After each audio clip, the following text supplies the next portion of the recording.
Well, if you read this, diabetes occurs when the body becomes unable to handle glucose or sugar, which builds up to in the blood. A diagnosis of diabetes is usually made when a blood sugar test is consistently above 126 milligrams per deciliter, and there's the source. As we see here, when a diagnosis is made when a person consistently is 120, 126. So what is diabetes? Diabetes is basically where the body is having a problem to facilitate, to assimilate, to absorb the sugar that you have in. Now, are people walking around eating sugar? Well, some people. No. He said some people eat a cookie that's... Cookies these days are called sugar cookies. Anybody ever had a sugar cookie before? Well, you know what one of the main ingredients is. Now, people are not just walking around eating this. They're just eating food sometimes. But food, the general process, breaks down into what? Is it breaking down into sugar? What is it? What's another name? Glucose. So it's breaking down into glucose. The glucose goes up. Now having a problem of getting this glucose to be by the system. And so this is what happens when it consistently stays above after how many hours of fasting? After about 6 to 8 hours of fasting, when they check your numbers, they say, whoa, this number should have been what? Back down, but now it's still what?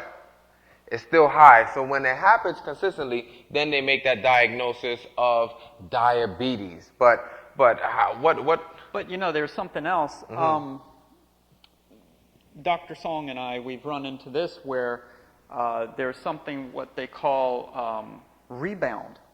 So when they're getting better, the body's all of a sudden, hey, I need some more glucose, and it starts pulling the stores, and it'll pop up. And people will misdiagnose. And so that's where you want to work with your doctor to make sure. And it looks like they ate a big meal and they were fine, and then all of a sudden it popped up to 160, and they're like, oh man. And that's something else. I actually had a chance to work with one individual. He was literally diagnosed to die with diabetes. His blood sugars were almost 444. 444. Now people are like, wait a second, what is 444? We just look here that if you're considered 126, 444, one person on 4 times the speed limit. You know, imagine the speed limit says you're driving 200. Can you imagine that? Is that dangerous or what? That is very dangerous. And so as a result, his numbers were 444 after he finished this 1-week program of just making some simple adjustments, working along with his physician. His numbers dropped down to 126, no medication. 126 by making some of the simple adjustments that we're going to be talking about here today. So I'm excited because diabetes is not something that everybody has to deal with for the rest of their life. But what are the normal numbers then? Blood sugar ranges for normal. As a matter of fact, let's ask them, what is the normal blood sugar number? Oh, you. Look at that. Wow. Yeah, she reads well. Yep. 65 to 99. This is normal. That's normal. This is good blood sugar. So after 8 hours of fasting, when you should be within to 99. This is what normal blood sugars is, or if you don't have a problem. Right. So then what is the next step? They call it pre-diabetes, yeah? Yeah, but sometimes they say borderline. Now, wait a second yesterday. Wait. Just our last presentation. Do we believe in borderline here? No, there is no such thing as borderline in our program. Either you what? Have it or you don't. No borderline stuff here. Either you're dead or alive. Or who remembers the example we talked about? You see, I love grandmas. They just tell it like it is. They said, that's true. We don't believe in borderline. You ever heard of somebody being borderline pregnant? I have a little touch of a baby. Not a lot of baby, just a little bit. Either you're what? Pregnant or you're not. So let us not fool ourselves, and when we get into this range, think that it's okay. A matter of fact, just look. If you have it, you have it, and now you work aggressively to do what? To get rid of the problem, all right? So even though they call it pre-diabetes, some say borderline, we don't believe in this, but what are those numbers for pre-diabetic? Let's ask them. What are the numbers? So 100 to what? 125 or 5.6 to 6.9. This is basically an A1C number that's on a metric system there. Right. So if you're in this area, a matter of fact, look, I know we talked about the mind controls the body, but we want to make a decision. Hey, all right, I have this problem. Now what do I need to do? I need to work to get rid of that. Yep. So established diabetes would be anything consistently 126. That word is interesting, established. Kind of sounds distinguished. I am an established diabetic. Have some respect for me. All right, now anybody want to be an established diabetic? No, but this is when you are. This is not an area we want to be proud of. When you're consistently above 126, please let's take care of ourselves and fight against these problems. Now this is crucial. Know these numbers for yourself, because if you have your medical professionals or just anybody, sometimes they read your numbers and what do they say? Like, what's normal? Do you know some of the charts are changing now, and when people are up to almost 110, they still say that's what? That's normal. No, I don't want to be normal in 110. I want to be judged according to the who? The healthiest people. Who remembers where we get these numbers from sometimes? They take the what? The sickest of the sickest, and they take the healthiest, and they find a what? A little median, a little average. Don't judge me according to the sickest. Judge me according to the healthiest people. Because now it's starting to change, and people are saying, oh, 110? No problem. You're all right. No, that's not all right.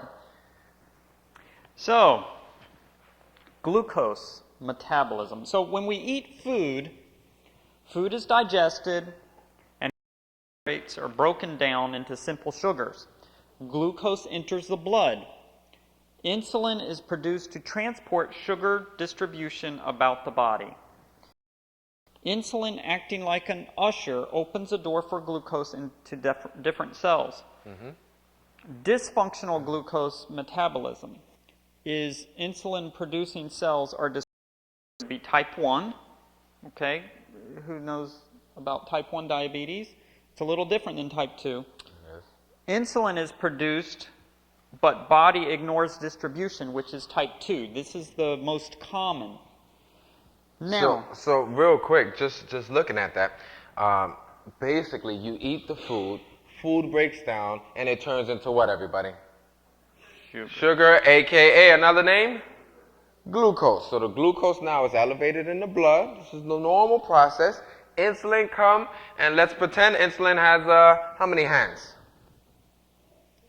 2 hands, okay? So one hand, the insulin come, and it grabs that sugar in the blood, and it says, everybody in here is hungry, yeah? So let's pretend we are inside of a cell, okay? Right here, this room, where we are, everybody, we're inside of a what? We're inside of a cell. Sugar now is outside. Glucose is outside. So insulin comes and it grabs that food from outside because we're all hungry, and it opens the door and it brings food for everybody. So we eat, right? And then when we all eat, after a couple of hours, the sugar goes back what? Down. And then you get what again? You get hungry. Normal process. That's how it works. That's how the body works. You eat, it breaks down into sugar or glucose. It feeds the cells. You eat, and then a couple of hours later, then you get hungry again, and then what time is it? It's time to eat. Okay, everybody? Normal process. Any questions? Makes sense? Good, we got it. What you all going to learn here today with diabetes is people study for 10, 15 years, and you're going to learn this in a few minutes. yeah, 5 minutes, right? 5 minutes, all right? Let's hope we can do this. So there's basically 2 types. Type 1 is very rare. It normally happens when people are very young, and because milk in the digestive system, it affects what is known as the pancreas of Langerhans. and isolates of Langerhans. This is on the pancreas, yeah?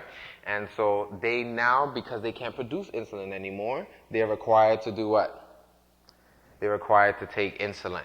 And so that's type 1. And type 2, which is the majority, as Dave had mentioned here, most people have this. But you know, if you don't take care of type 2, what will happen? It can turn into type what? Type 1. All right? So let's make sure we take care of it. So here's how it works.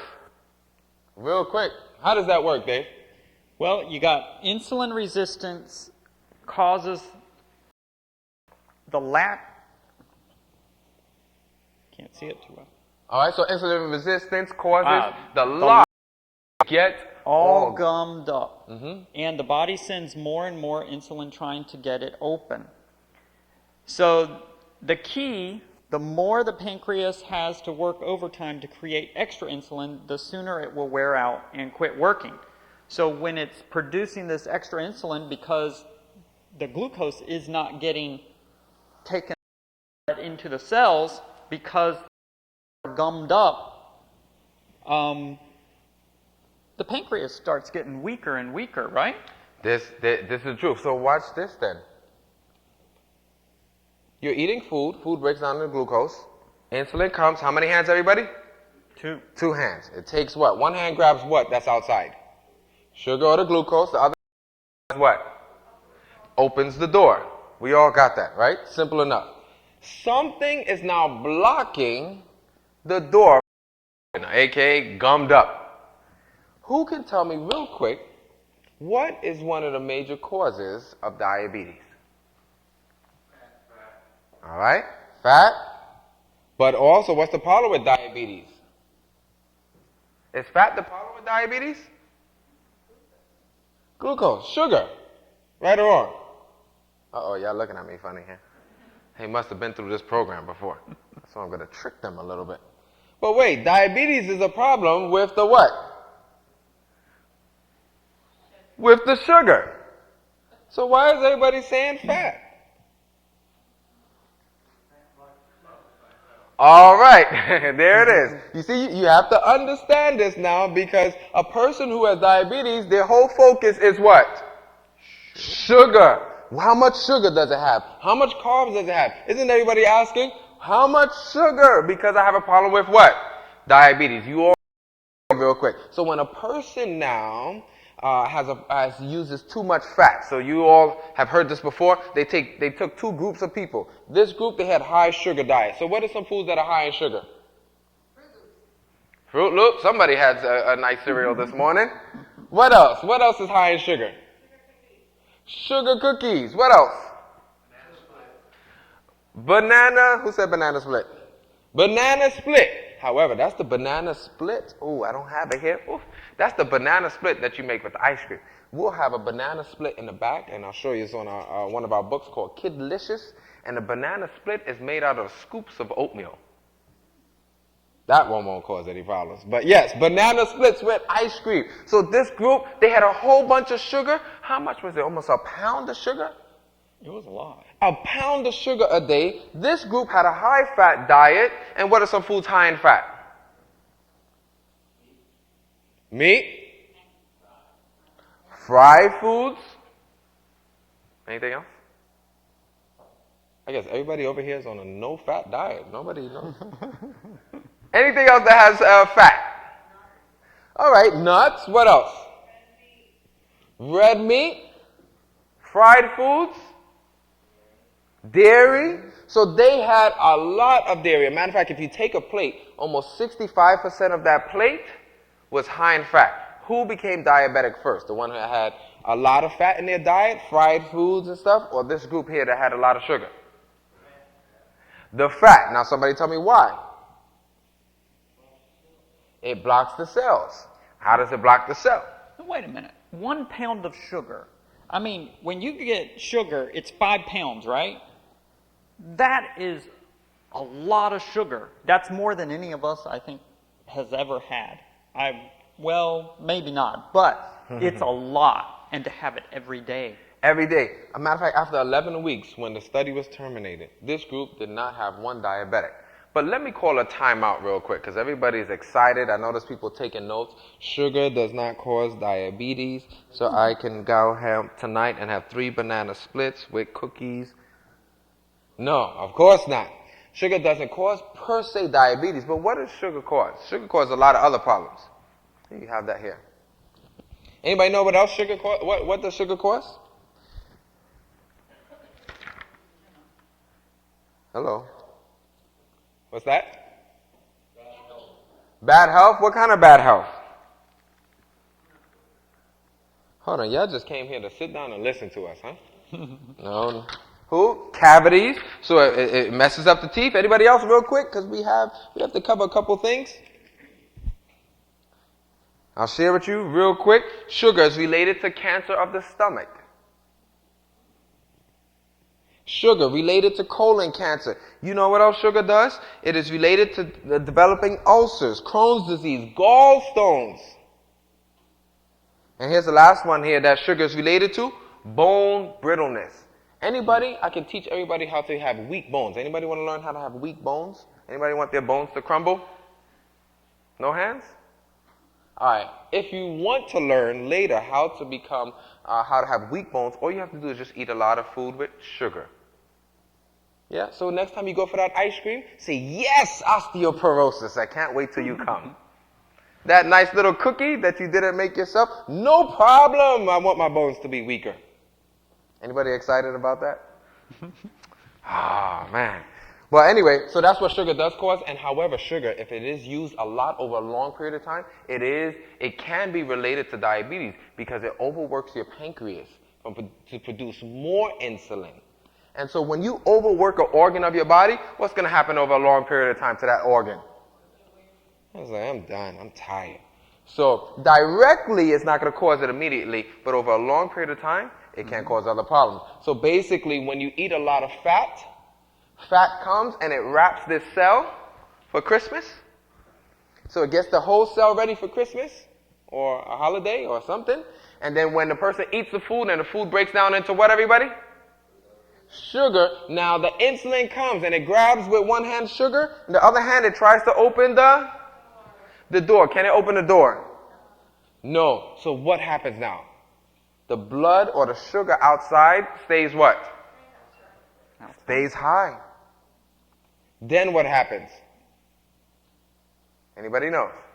Let me give you the 3 simple signs. When are we going over the signs? Those are the categories. So we'll probably skip the category because we did 1 and 2. But watch this. What is one of the signs that a person is dealing with diabetes? Check. Their number is still what? High after 8 hours. So when the sugar is high in the blood, is that normal? No. So what does the body have to do? It has to find a way to do what? Get that sugar down. But you all are inside the what? What are we inside? So? Did you get any food? The food is where?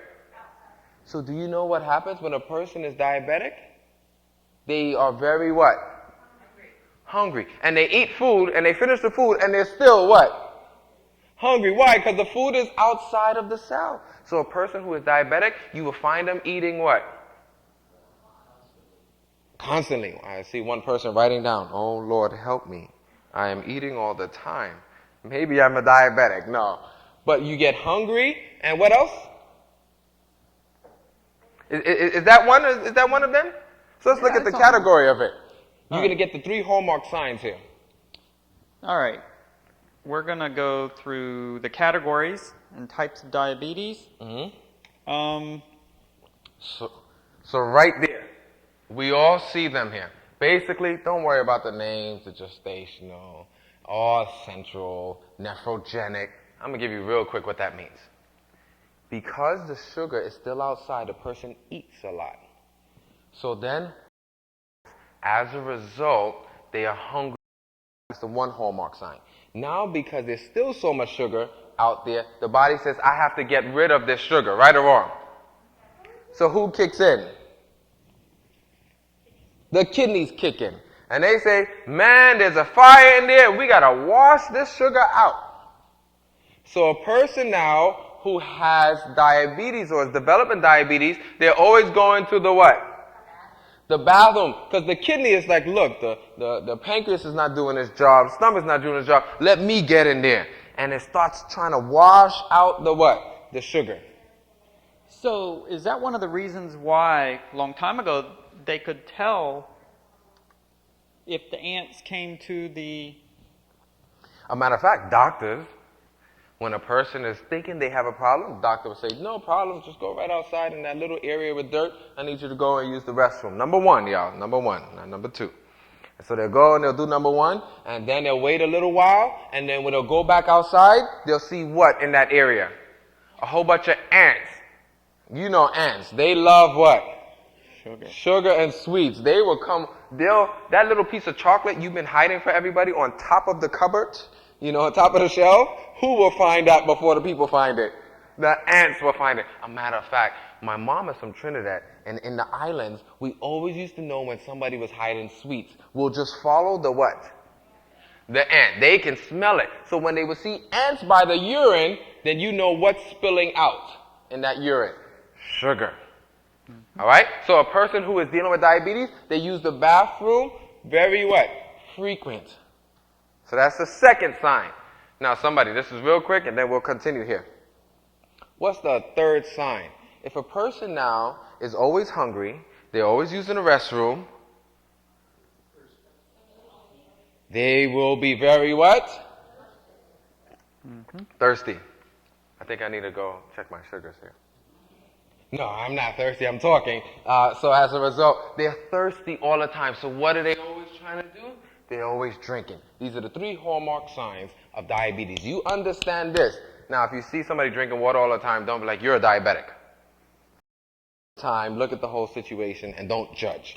So that's type 1, and then you have, you have also the sugar diabetes. About honey sweet urine. There's actually several types. Yep. So you have the type 1, type 1.5, type 2 diabetes, also type 3. Yeah, we used to only have, type 1 and type 2, or juvenile, and now they're adding up all kinds of things. But why is Alzheimer's? Real quick, which organ of the body produces insulin?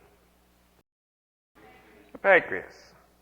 But did you also know that there are other areas that also produce it? And in the brain, it produces it a little bit. And what they find is that a person who stops producing it in the brain, they start to develop an onset of what disease? Alzheimer's disease. What do they call this disease? There's another name for it? Old-timers? Or something like that. This is very interesting that many things can affect the body. So let's look at one of those types there. Type 1 diabetes or juvenile diabetes. It used to be that just the young kids would get it, right? Now there's adult onset, and we'll cover that. But this is when the body cannot produce adequate insulin because the insulin-producing cells of the pancreas have been destroyed. So, diabetes type 1 and 1.5 causes damage to the pancreas, which could be drug-induced, a viral infection, and or vitamin D deficiency, along with other lifestyle factors. And one of them, real quick, is when you're talking about the youth, what they realize is that you have the baby, yeah? And the baby, when it breastfeeds, the mother passes over enzymes or just nutrients, all of that good stuff, but the mother also passes over immune system builders and fighters, right? And so as a result, they go into the baby human, looking that doesn't belong there. And they'll attack it and fight it, okay? And that's why it's very good for a person who is pregnant to always try to what?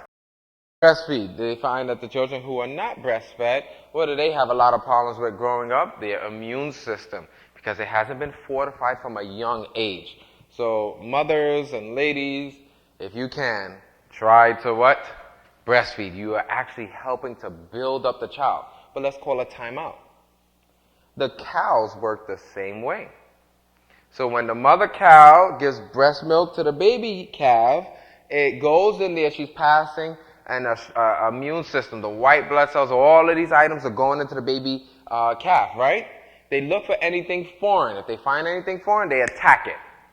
Now, what happens when a human baby receives whose milk? Cow's milk. When they go into the baby human coming from the cow, what's foreign in the baby human? Everything is foreign. It's like, what? This ain't no cow. Attack. And what it starts doing is it starts attacking everything. And one thing it attacks in particular is those who are helping us, the islets of Langerhans around the pancreas. So it attacks those beta cells and attacks and it kills it. And then what happens to the baby? Now the baby cannot produce what? Insulin. And this is why from a young age they find people develop type 1. This is one of the reasons. So please, if you can, it's a miracle that I'm still alive. Any of us are still alive. About you, but we grew up on a lot of cow's milk. We used to drink them by the gallon. But Mom did breastfeed us. Thank the Lord. Matter of fact, I think I was one of the late ones. I think I was 2 or 3, and I was still looking for it. Uh-oh, they watching me now. No, I'm just kidding. But she did tell me. And so as a result, it is crucial that we take care of our children and breastfeed as much as possible, staying away from the cow's milk and the children. So is type 1 diabetes reversible? According to the medical society? No. According to the Bible, are there things that are impossible? No. Have you ever seen a type 1 diabetic reverse? I actually had a chance to work with a couple individuals. They may still have signs of the problem, or just they may not be producing as much insulin or whatever because they wasn't before. But I worked with one young man, and as a result, by adjusting his lifestyle and his diet, he actually some days didn't even need to take insulin. He was able to adjust his diet. He was exercising on a daily basis, but he ate a well-balanced diet, and he didn't need it. He was doing so good. And then several months later, I got a call. He's back on the insulin. And I said, oh, man, I know y'all wanted a great testimony here. Why did he get back on the insulin? Because he changed his lifestyle. He stopped exercising. He started to eat things that he shouldn't have, and now he's back on it. But can you imagine this individual who they say, what happens? A person with type 1, they always need it. He was going several days without it. Imagine if he continued to try that. Who knows? He could have gotten better. And we notice when you use certain types of veggies, they actually help the pancreas to restore itself. So type 1, who knows? By God's grace, it is definitely possible. So you have the latent autoimmune diabetes, and then you have the slow onset, which can play. So, where are we at then? All right. What are some of the characteristics of these problems? We talked about 1 or 2 of them. You have adult age diagnosis. This is a latent autoimmune when the body starts to fight against itself. And what else do you have there? This could be initially controlled with what? With meal planning, even without diabetic pills or diabetes pills. So if a person starts making adjustments in their lifestyle, they can actually control those sugars. What's our next step there in the next different step types? is diabetes type 2. Your body does produce insulin, but the insulin does not do its job, and which we just talked about. So type 2 causes fat in the diet, which we talked about, and fat on the body. So when we had the analogy of mopping up the floor and turning off the sink and unplugging the sink, what turned off the water? Then what did we go and do? Unplug the sink. So fat in the diet would be turning off the water, correct? And then you go about unplugging the sink and mopping it up. Now, which would be- this is the question that you presented to them several presentations ago, that if you come inside a kitchen or a bathroom and the sink is clogged up and the water is running and it's all over the phone, what are some of the first steps you're going to do? Most people would say, well, Call the plumber. call a plumber. Some people would say, do what? Mop up the floor. And when a person starts to take medication right off the back, they're actually mopping up the floor. We're not saying that's bad. As a matter of fact, if your doctor puts you on, just a little disclaimer, doctor puts you on medication, follow the doctor's instructions. But, as you mentioned here, you want to get to the what? The source of the problem. So you want to turn off the source, or that, and then you want to find out what's clogging it up. Because if you just mop it up and you leave and they say, come back and see me in 2 or 3 months, and you come back, the problem is going to be what? It's going to be worse. And then what has to happen to the sugar? The sugar. What happens to the medication? They're going to have to do what? Bump up the medication, and also the sugar will go up too. So, interesting. So, the disease, type 2 diabetes, is rare in areas of the world where fat intake is low and obesity uncommon. Now, we saw from the slides from the CDC the other day that obesity is what? An epidemic in the United States. And I don't know where they're going to go with that chart because it keeps getting, I mean, they had over 35% now. I mean, it'll be 50. I mean, it keeps up. So there is a direct relation to extra blessings, and for those who wasn't here before, we never say anybody's fat or skinny. Some are overblessed and some are underblessed. And in countries where there's a lot of money or blessings, what happens to the people who become overblessed? So we're individuals how to balance their blessings and share the love, because it is directly related. So a person, as we talked about, who is eating foods that are high in fat. What are some foods that are high in fat again? French fries. What else? Now, I love French fries. However, go ahead and bake them, and now they'll be a little bit better. But let's be honest. The baked ones are not, we're so used to. And I'll tell you why the fried ones taste so good, because it satisfies the taste buds with fat. The baked ones are a little bit milder, but if you season it nicely, and if you have the New Life through a Choice book. Did I see one of those recipes? Yeah, I made any wedges in there? I think there are wedges in there. Some wedges in there? Not quite, maybe. If you have that book, then you can try to make some healthier items that taste just as good. So when a person is eating a lot of fat, then what happens? The fat plants itself on the cells, and then that person becomes overblessed. And so as a result now, they show it every 5 pounds that you are overblessed, and your chances of being a diabetic by 10 to 15%. So somebody do the math with me. If that is the case, then a person who is 25 pounds overblessed, so 10 times 5 is how much? 50%. It's like flipping a coin and increasing your chances of diabetes. And they say it's even higher with 15% every 5 pounds over. So let's find a way to balance those blessings, and you will start to see major improvement. All right, we went over this a little bit earlier. We had the excessive urination, excessive thirst, and excessive hunger. That's all your technical names. And then a person who is thirsty all the time, they will ultimately have dry and itchy skin, as you see down there. Mm-hmm. If you're hungry and the food is not getting to the cells, that person is going to feel what eventually? They're going to feel weak all the time. They're going to feel tired.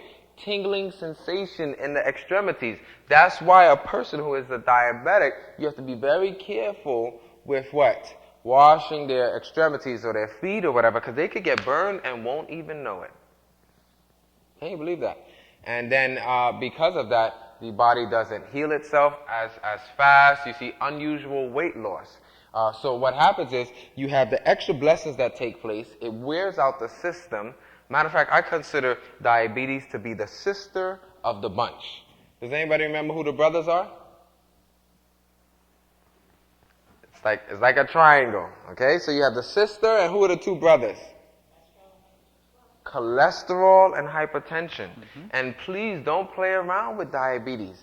Who remembers what was one of the first signs and symptoms of high cholesterol? A heart attack, right? So most people will find out they have high cholesterol when they have a heart attack. So they may not find out if they die. They'll find out when they wake up on that great day. And then who remembers what was the first sign and symptom of high blood pressure? A stroke. So big brother, cholesterol, he will probably try to kill you. The little brother, high blood pressure, he will probably try to stab you. All right, this is getting a little graphic in here, but you get what I'm saying. He would try to stab you with a stroke, and sometimes people survive the stroke, and what happens? The total left side is what? So one person said, unfortunately, it was a person who had a stroke. They said, man, I'm halfway dead. And I was like, wow. I never looked at it like that, because when this goes, it's gone.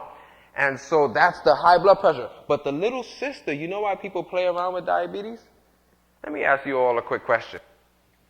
You ever heard somebody dying of diabetes? Anybody? You ever saw on the tombstone, died of type 2? The sister doesn't kill you, but what does she do? She's actually probably worse than all of them. Why? She jabs you.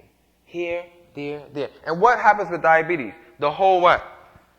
The whole body is affected. The kidneys start shutting down. The stomach, the heart. You can't even think straight. You can't even what? Look what it says. Blurred what? Blurred vision. You can't even see straight with diabetes. So I actually consider diabetes to probably be one of the worst ones because it affects the what? The whole body. And a person may not die of diabetes, but they'll die of a what? A diabetic or a complication of diabetes. Mm-hmm. I remember a lady, she was on 80 units of insulin and on 12 medications. She couldn't drive at night. She had night blindness. I mean, very severe, where on her driver's license, she couldn't drive. And after 6 months, she went off of all 80 units of insulin in 9 days. But after 6 months, she went back to her eye doctor, and her vision, her night vision, was totally clean. Wow. He gave the prescription, or whatever you call it, and he took it off of the driver's license after 6 months. So the body does heal itself. It was amazing. Look at that. Simple things, the simple things. And that's actually how I got into this work. We started just to help people with simple basic principles.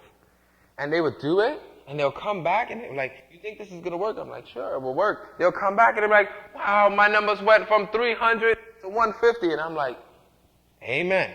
And when they left, I'm like, hallelujah, I had another party, you know, because I couldn't believe it, because they've been working with so many people and nothing has happened, and all they did was make some simple adjustments. So what are some of these adjustments that hopefully they can make? You want me to go to the next slide? Or? Yeah, let's check out some of the adjustments that a person can get, because we already talked about the different types of diabetes, how it's related to Alzheimer's.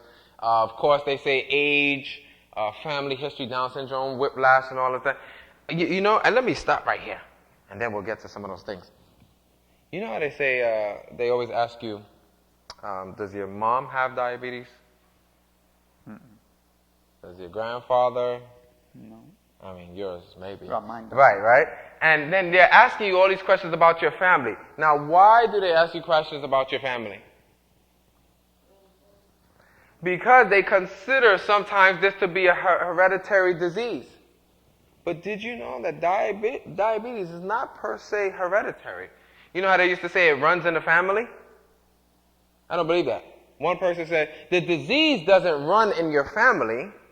It's just that nobody in the family actually goes out and run. You have to think about that one a little bit. It's not that disease runs in your family. It's just that nobody actually goes out and does what? Run or exercise. What happens is diabetes, which is a lifestyle disease, mom or grandma, grandpa used to live, eat, and cook a certain way. So they taught mom and dad how to do what? Live, eat, and cook the what? Same way. Mom and dad taught us how to do what? Live, eat, and cook the what? Same way. So now when we hear grandpa, oh, they cut off his leg, oh, this one, they died of a stroke, and my uncle had a heart attack because of diabetes, and all of this stuff, then the doctor looks at you, and the doctor says, well, it runs in the what? But you ever notice that the doctor cannot per se say, you will have diabetes. But let me ask you a question. If it was a genetic disease, can they say it? All right, y'all think about it. Let's look at the baby real quick. You ever heard them say, oh, this is a beautiful baby. Man, congratulations. And the doctor says, I'm just so sorry to tell you that in 45 years, this baby is going to be diagnosed with diabetes. You ever heard that? Oh, beautiful baby. But I'm sorry to tell you that in 39 years, this baby is going to be a hypertensive. Let me ask you a question. If it was a genetic disease, could they tell you that? Sickle cell? Beautiful baby. But I'm sorry to inform you that this baby has what? Sickle cell, because it's a genetic disease. But they don't do that with a lot of these lifestyle diseases because it's not per se genetic. So you all can determine the direction that this heads just by making some simple adjustments. And these are some of the things that predispose individuals. This is talking about type 3. What was type 3? They're calling Alzheimer's. And these are some of the causes. Age, family history, Down syndrome, whiplash and head injuries, aluminum, gender, heart disease, risk factors, and processed foods and fertilizers. Mm-hmm. Our next slide. Can a vegan vegetarian get diabetes? What do you think? Yes, no, maybe so. They're learning. Look at that. How can they get it? By overindulgence in fats and oils. Overindulgence in that which is good can have an adverse effect. So, what if I put away my free oils? What if I am only eating natural fats, like natural almond butter or almonds and nuts and things like that? I can get diabetes? Well, we know that we can get, what, cholesterol, high cholesterol, and then that can cause hypertension, and then you can get the little sister, which would be diabetes. So that's interesting, because a lot of times when people make the adjustment from a regular diet to a vegetarian diet, they make the adjustment and they may not use the meat, but we end up using a lot of what?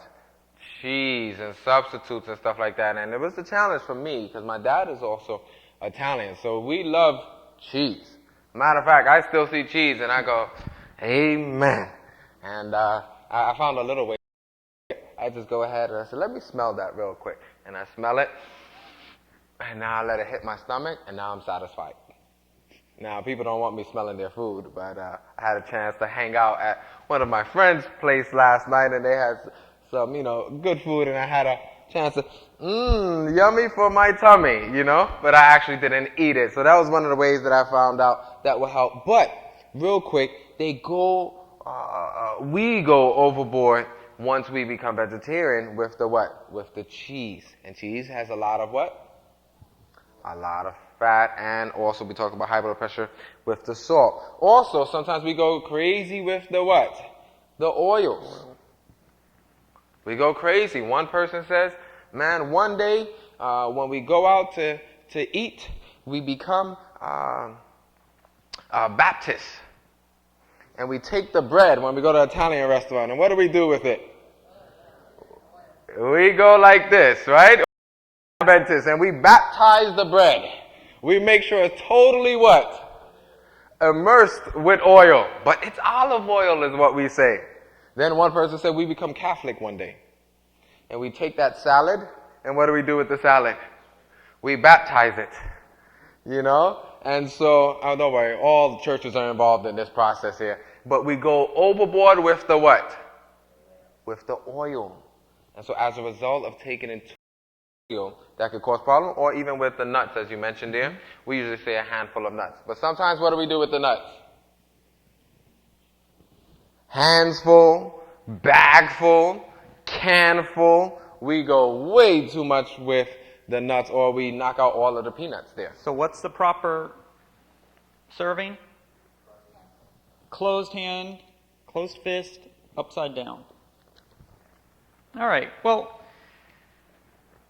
let's see what we can do about reversing diabetes. This is the fun part, and this is the part that if you can get this, everything else works. You'll notice that some of these things are repeats of the last two. The principles are the same. Avoid all flesh and its byproducts. Avoid alcohol and teas. Now, what kind of teas are we talking about here? Like linden tea, or I thought we said we could have that yesterday. Yeah, I mean, if you're going to use some of the herbal teas for a specific specific situation, then enjoy that. But what we're looking at is the green teas, the black teas, the chai teas, all of these teas which hinder because of the caffeine, or sometimes with the phenolinic tannins, as well, can block a facilitation and absorption of other vitamins and minerals. So these items we want to hold off on. I know they say green tea is booming with antioxidants, but it also does have caffeine, and that may cause a problem as well. Well, and the antioxidants, more than that, just from a handful of fruit. Yes, so you can get that without the side effects. Yep. So, of course, we want to hold off on the animal products because they are the largest source of fat. But let's call a timeout. Do we need fat? Yeah, we need fat. This is not a no-fat diet stuff program. We need fat, but we need to do the fat in moderation. So, what else could we do there? Exercise. 1 hour of continual walking is equal to 20 units of insulin. Now, do you think that's like 20 units right then? Or how soon after do you think, after walking, that will start hitting your system? Anyone? 1 hour? Immediately? Anyone else? What is it? About 7 hours? 6, 7, 8 hours is when it starts hitting. And But well, you know what I found out as well? My mom, she's a little cheater sometimes. She eats something bad, and you know what? This is how I always find out that she ate something she wasn't supposed to eat. As soon as she comes home, what does she start doing? She starts walking around. Because we have this long hallway and stuff. As soon as she comes home, she just starts walking, or she gets on her exercise bike and listens to all her country gospel. And I'm like, Mom, what did you eat bad? She's like, well, my friends, you know, they gave me a little piece of this or that. And it's really funny. But the reason why I'm sharing this, exercise works so well that she does it because she knows it caps how high her sugar can go.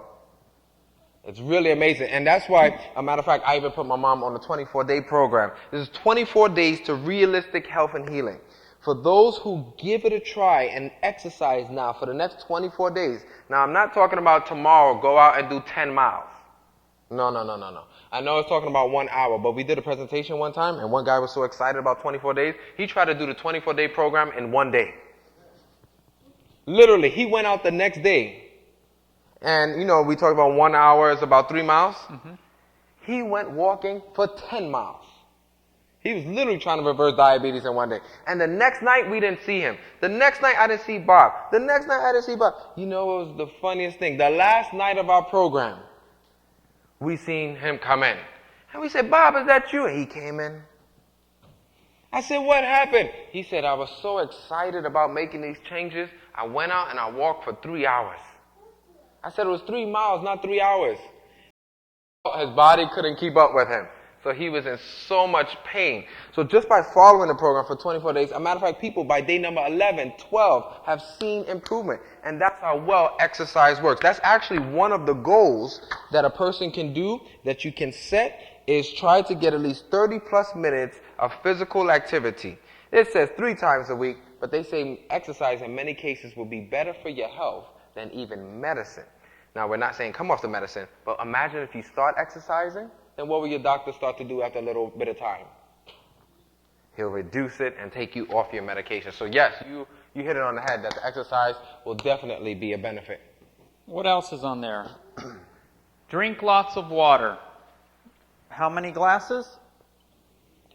8 glasses, or until your urine is Clear. pale or clear. You got it. Get adequate amount of vitamin D. And when is the best time to get your vitamin D? 10 to 2? And where would you want to let that sunshine hit you? Face, neck, hands. And do you need to put on sunscreen? No. Not during that time. Now, if you want to put it on afterward, if you're going to be out all day, then go ahead. But get your vitamin D first. Then apply the sunscreen. Breathe deeply. Why would that be important? Unless you're following a school bus or something like that, then try to hold your breath. But breathing deeply is very important. The fresh air. That's one good thing about exercise. You can be outside, out in nature, and get your fresh air. Around trees, pine trees are very good. Walk where there is vegetation. It will help a lot. Yeah, I was just in the redwoods in California, and it was amazing. Just the smell, the good fresh air. So we want to encourage you all to apply that. You can get that with your exercise: the sunlight, the fresh air, and also your exercise. So we'll breathe deeply, and one of the most important items is get into bed before 10 o'clock as well. It's not the easiest thing, but do what you can and work your way up to it. It'll come, and your body will benefit as a result. Now, if you start limiting the amount of fat you're eating, if you're following all the recommendations, you need to be careful. You need to be checking your glucose and your blood pressure twice a day. When you wake up in the morning and before you go to sleep, when you turn in. If at night or morning your blood sugar level drops below 80, eat a piece of fruit, like an orange. And why would we recommend that? Well, we don't want those numbers to bottom out on you, meaning that we don't want them to drop too low. And we want you to actually eat that piece of fruit because it also comes with fiber and it balances those blood sugars. If you just drink juice, that juice could shoot your sugars up, and then because it doesn't have the fiber, what's going to happen shortly after? It'll come back and crash down again. So we want you to eat your fruit. You know what I want to encourage here. I have to show this because it's one of my favorites. Does anybody know what is Veggie's best kept secret? Anybody did their homework last night? Veggie's best kept secret? Who? Artichoke. Everybody know artichoke? See it right there, the artichoke, if you can see that. Artichoke is what we consider to be one of the king of veggies. Artichoke actually has in it what is known as inulin. What does it have, everybody? Inulin. Not insulin, but inulin. And what inulin is a carbohydrate that gently pulls down those blood sugars. A matter of fact, I don't recommend anybody to use artichoke if they're not checking their numbers on a daily basis. Why? Because if you start exercising, you start changing your lifestyle, and you're not checking your numbers, and you use artichoke, what's going to happen? You're going to bottom out a little bit there. So we want you to start checking using artichoke. Anybody know how to make artichoke? One person's like, I know how to order spinach artichoke dip. That one doesn't quite count. But all you have to do, is take that artichoke, run it under water, cut it into 4 pieces. Cut it into 4 pieces. You can chop off the bottom a little bit there. Cut it into 4 pieces, and you can stick it in the oven and bake it or roast it a little bit. And once you pull it out, you take the leaves of it and you put it on your teeth, between your teeth. You bite on it and you pull out, and you get this little bit of flesh. Make your way till you get to the heart of it, the artichoke heart. And then when you get to the heart, you enjoy it. But be careful, artichoke has a little bit of spines on the inside. One person didn't stay for a whole presentation, and she didn't hear the part about spines, so she ran home, got herself an artichoke. You could also boil it too. That's probably the easier way. And she started eating it, and then one of the little spines got stuck in her throat, and she said for the next week, she was like, But the good news is it finally made its way out. So be careful to avoid those spines. If you boil it, that will go ahead and help out a little bit. So artichoke, that's one of the presentations that we do in a Taste of Paradise, along with even asparagus as well, will be good for individuals. The other recommendations, the natural recommendations, vitamin B12, of beans and whole grains, niacin or vitamin B3. Now, you got to remember too, just these are recommendations. Are they necessary to reverse diabetes?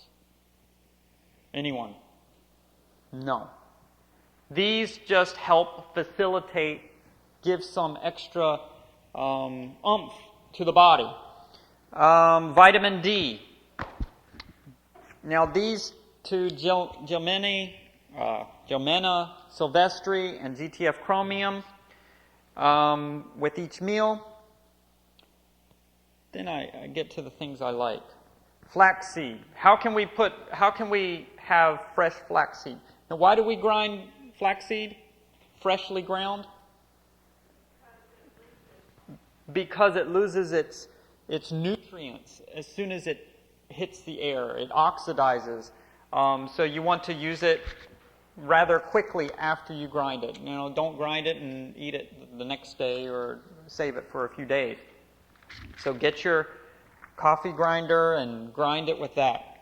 Garlanase, which is the garlic tablets. It's one of, I would say, the best garlic supplement. The way they make that.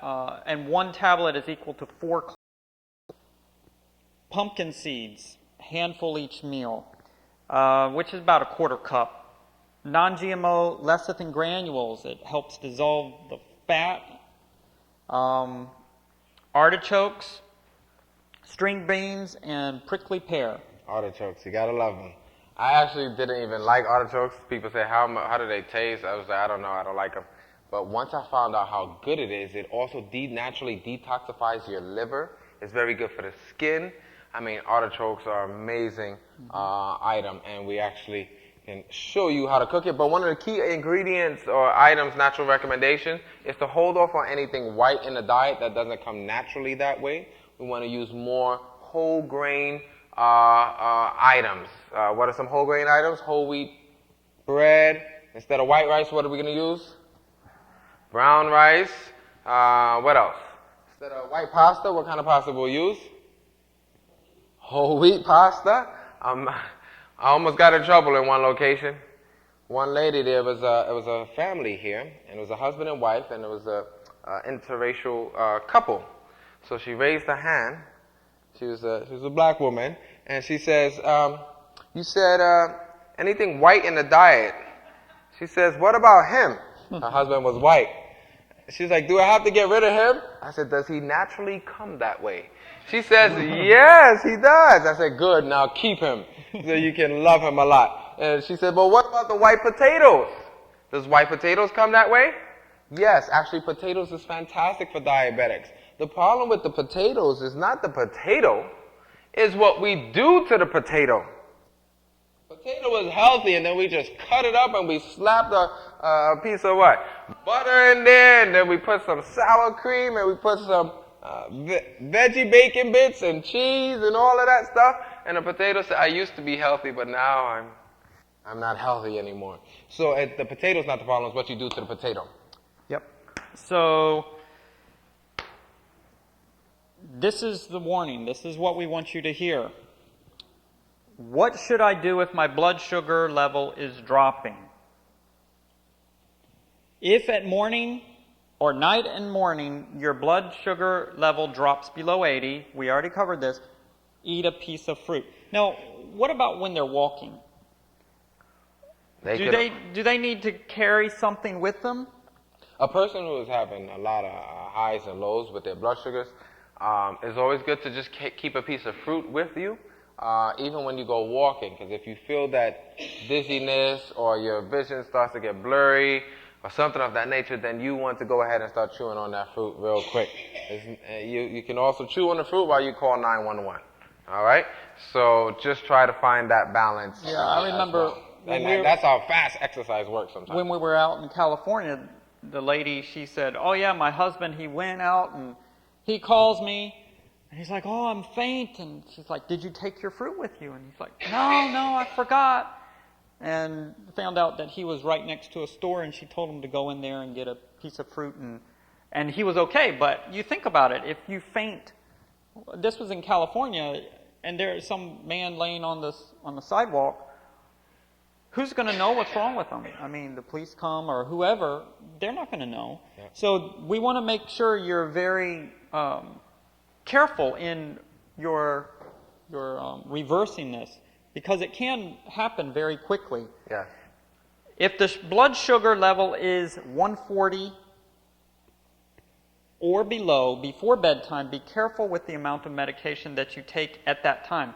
In fact, this is what Dr. Song and we recommend, is to talk with your healthcare provider, your doctor, your physician, because explain to them what you are doing, what you've started, and then ask him if there's a way that he can make sure that the medication is taken earlier in the day so that you aren't going to be taking it in the evening. And they'll work with you.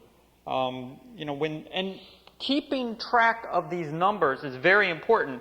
When you take your numbers to a doctor and you show them consistently, I've changed my lifestyle and these are the numbers, morning and night, and you show them that, they will listen. If you just say, oh, I changed my lifestyle, I feel good, they're not going to listen to you. They don't know what new pill you took.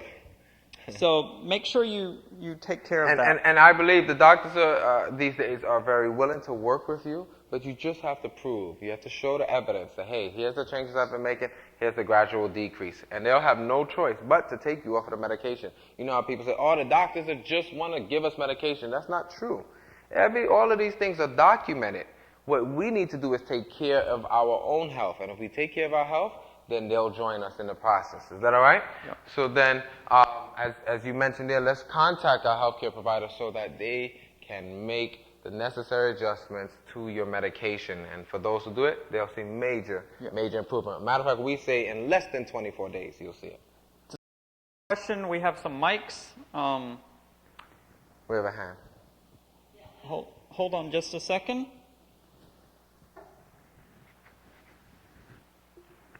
What else can you do besides fruit? What else can you take if it drops? Is there something else that nuts help? Fruit hits the bloodstream the fastest. I guess if you had a little juice, right, that would work. The fastest in general of a natural product, a natural item. But some people, they have little pieces of mint or candy or something like that. So nuts wouldn't help at all? Not quite, because the nuts don't have a very high glycemic index. The amount of glucose or sugar that they have is not high compared to that of fruits. But there's actually a veggie that can help just a little bit. Anybody know beets? Beets are what? They're a little bit of sugar in there. Yeah. So beets as well, but enjoyable experience is enjoy apple. They're hard to carry too. And they're hard to carry and mess up all your clothes. But that's the main item. Some people who are not ready for the natural items, they carry a little candy, a little mint or something like that, because that will also jump into the bloodstream as well. Any other questions? Was the information helpful? Any questions? Yes. Wait, there's a mic coming.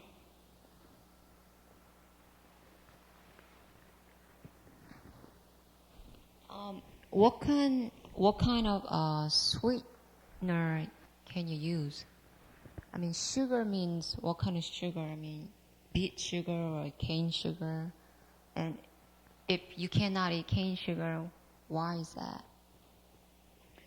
Well, sugar that is taken from the cane, for example, the white sugar, the turbinado sugar, all of that is coming from the sugar cane. Sugar cane, the sugar actually kills the T cells, and it greatly reduces your immune system.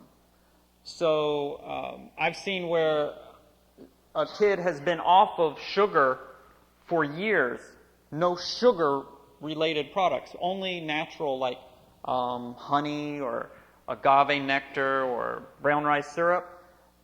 And one day he got some sucrose, which is what?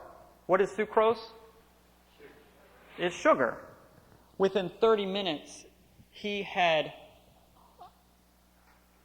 showed his sickness from something that he wouldn't have gotten sick of the depleted immune system. All of a sudden, he got what his sister had. Oh, it's fast. Usually, when I was making the transition, I went from regular ice cream to some of the soy ice creams, and I did. But however, in the process, you know, because there's not as much fat in the soy, they have to find a way to make it more palatable. And so many of the companies, when they were first doing this, they would just put the soy with a lot of what? Sugar. And I noticed every time I would eat that soy ice cream at that time, the next morning I'll wake up with a sore throat. And then I went back and I looked at the ingredients. I'm like, oh my goodness, this soy ice cream, the one I was looking at, actually had more sugar than a regular ice cream. You know? But now the soy ice creams are getting a little bit better. They're using fruits to sweeten it. And so for a diabetic, we don't want them to use any refined sweeteners because it'll jump into the bloodstream faster. I always what are we using the sweeteners for? Most people would say for tea or for coffee or for this or for that. And if you looked at many of the presentations, we really don't use as much tea and coffee anyway. But if you want to make a dessert or something, we try to find ways to sweeten it with fruits as much as possible. So the best thing for a diabetic is to go off on dried fruits and use more fresh fruits. Matter of fact, you can even make a really nice apple pie without adding sugar to it. If you keep it as natural as possible, it'll come out mild, tasty. What kind of apples? You have to have some good sweet apples to really make that work. Don't come in with those Granny Smith ones. It's going to be instead of apple pie, apple tart. So try to pick some good fruits, and that is probably one of the best items. Some diabetics use stevia. Some also use agave nectar as well. That doesn't jump into that bloodstream as fast as honey or some of the other sweeteners. Any other questions? Yes. One last one here, and then tomorrow. What are you talking on tomorrow? We're going to be covering allergies, asthma, and more. And Dr. Song, he said we might even cover cancer. Wow, look at that. So you don't want to miss out tomorrow's presentation on allergies, asthma, and more. We call that the sniffles and sneezes. And so you'll have Dr. Song back to cover that topic for you all. Yes? On the symptoms, it said darkness on both sides of the cheeks. What causes that? And could you just mention it? So what causes darkness on both sides of the cheeks? What diabetes does, it starts to wear out the system. Remember, it affects what? The whole system. Your kidneys are affected. The digestive tract is affected. The skin is also affected as well. And so slowly but surely, over years, it doesn't happen like this. So you won't have somebody who just started and be like, oh man, you must be a diabetic. You're like, no, that's my birthmark. You know what I mean?